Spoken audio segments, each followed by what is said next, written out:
Hello नमस्ते सत श्री अकाल। मैं हूँ Rizwana Saifi. Crime news channel में आपका स्वागत है।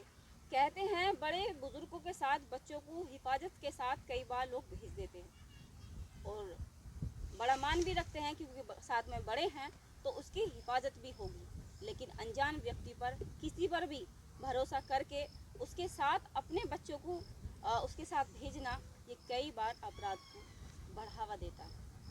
आज जिस सच्ची घटना के बारे में हम आपको बताने जा रहे हैं, ये सच्ची घटना है बिजनौर की, जहाँ पे एक अधेड़ ने एक नाबालिग बच्ची के साथ दुष्कर्म किया और दुष्कर्म करने के बाद उसे मारने की भी धमकी दी। उत्तर प्रदेश के बिजनौर में एक शर्मसार करने वाला, बहुत ही हैरान करने वाला एक मामला सामने आया। यहाँ पे एक अधेड़ ने नाबालिग बच्ची के साथ पहले दुष्कर्म किया, उसके बाद बच्ची को मारने की धमकी देकर उसे डरा दिया ताकि वो उसके अपराध को छुपा सके, वो उसके गुनाहों को छुपा सके, ताकि समाज में किसी को पता ना चले, ना समाज में ऐसे घिनौने अपराधी के बारे में ना पता चले और वो अपराध को करता रहे।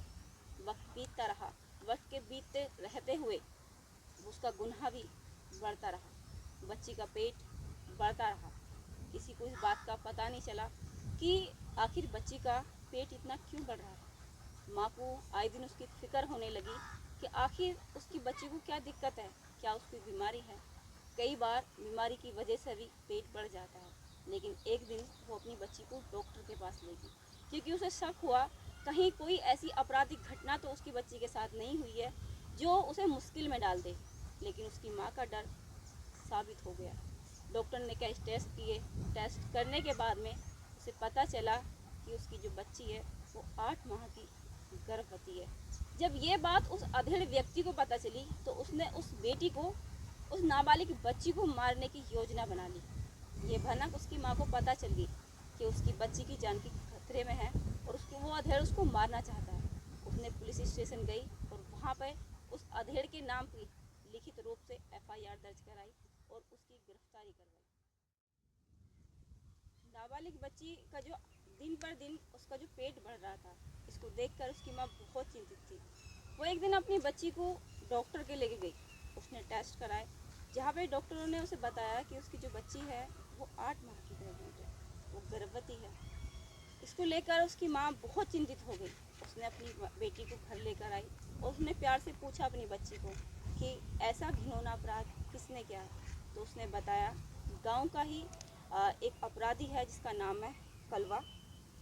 कलवा पुत्र कैलाश निवासी ग्राम इब्राहिमपुर लाल उर्फ सेठा ने सर्दियों के समय नवंबर या दिसंबर के महीने में उस बच्ची को पेड़ के नीचे ले जाकर उसके हाथ पैर बांधकर उसने एक घिनौना अपराध किया है। और इस अपराध को वो किसी और को ना बताए, इसलिए उसने उसे मारने की भी धमकी दी कि अगर उसने इस बारे में किसी को बताया तो वो उसकी हत्या कर देगा। हत्या के डर से उस बच्ची ने अपने ऊपर हुए अत्याचार को चुपचाप सह लिया और किसी को भी उस बात को नहीं बताया। लेकिन वक्त के साथ साथ उस आरोपी का गुनाहों का जो गुनाह उसने किए थे वो छुप नहीं पाए, लेकिन वक्त के बाद वो सामने आए। लेकिन बच्ची की जो माँ है उसने बहुत हिम्मत जुटाई और ऐसे अपराधी को सलाखों के पीछे ले जाकर ही छोड़ा। और हिम्मत की बात है उस माँ की जिसने अपनी बच्ची का साथ दिया और उस अपराधी को जेल में पहुंचाया, जिसने ऐसे समाज में अपराध किया, जिसने इंसानियत को शर्मसार किया और जिसने समाज में घिनौने अपराध को बढ़ावा किया। और अपराध को बढ़ावा देने के बाद भी अपने गुनाहों को बचाने के लिए उस बच्ची को मारने की धमकी दी। ऐसे अपराधी को कड़ी से कड़ी सज़ा मिलनी चाहिए ताकि समाज में ऐसा कोई घिनौना अपराध ना करे। ऐसे अपराधी को कड़ी से कड़ी सज़ा मिले ताकि कोई ऐसा अपराध ना हो।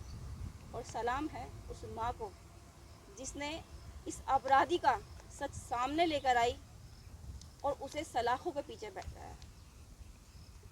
सलाम है उस माँ को जिसने इतनी हिम्मत दिखाई कि ऐसे अपराधी को, क्रूर अपराधी को कड़ी से कड़ी सज़ा दिलाई और उसे सज़ा मिले ताकि समाज में इंसानियत को शर्मसार करने वाला ऐसा मामला कभी दोबारा ना हो।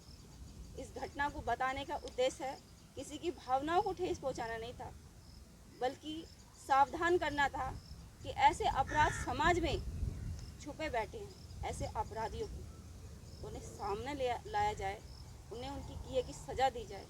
न जाने कितनी बच्चियों के साथ ऐसा जुल्म हुआ है, लेकिन समाज के डर से उन बच्चियों ने आह तक नहीं करी।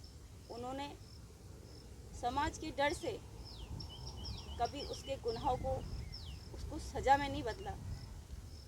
ऐसे अपराधियों को कड़ी से कड़ी सज़ा मिले और समाज में बच्चियों की सुरक्षा के लिए ठोस कदम उठाया जाए। न जाने आज कितनी बच्चियां ऐसे राक्षसों की भेंट चढ़ गई हैं, न जाने कितनी बेटियां ऐसे दुष्कर्मियों की वजह से ज़िंदगी को छोड़कर चली गई हैं, इस हंसी खासी दुनिया को छोड़कर चली गई हैं। इस कहानी को बताने का उद्देश्य न किसी की भावनाओं को ठेस पहुंचाना था, ना ही आहत करना था, बल्कि जागरूक करना था कि आप कभी भी अपनी बच्चियों पर, किसी भी उम्र के व्यक्ति पर भरोसा ना करें, उनकी हिफाजत खुद करें, क्योंकि सतयुग नहीं है, ये कलयुग है। यहाँ पे कौन राक्षस, कौन दुष्ट भेड़िया आपकी बच्ची पर नज़र गड़ाए बैठा है कि वो उसको गिद्ध की तरह खा चुके। ऐसे अपराधों को रोकने के लिए अपनी बच्चियों की हिफाजत खुद करें और ऐसे अपराधी को कड़ी से कड़ी सज़ा दिलाने के लिए एकजुट होकर साथ दें। वीडियो पसंद आए तो वीडियो को लाइक कीजिए, शेयर कीजिए, कमेंट कीजिए और चैनल को सब्सक्राइब कीजिएगा। जय हिंद।